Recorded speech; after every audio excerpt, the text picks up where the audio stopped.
শুনছেন radio Sagardwip FM 99.2। শুরুতেই সংবাদ শিরোনাম।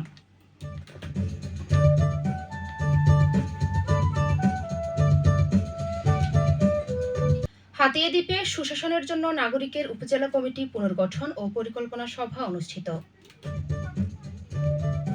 এবার বিস্তারিত।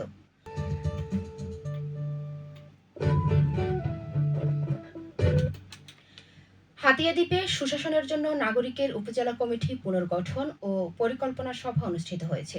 গতকাল সন্ধ্যায় হাতিয়া উপজেলার ওছখালী নাইম প্লাজার দ্বিতীয় তলায় চুনি মিয়াজি পাবলিক লাইব্রেরিতে এ সভা অনুষ্ঠিত হয়।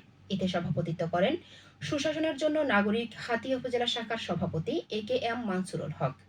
সভার আলোচনায় উপস্থিত সদস্যদের মতামতের ভিত্তিতে পূর্বের কমিটিতে যারা অনুপস্থিত এবং কার্যক্রমে যারা কম সময় দেন এ ধরনের ব্যক্তিদের শূন্যস্থান পূরণ করা হয় নতুনদের দিয়ে।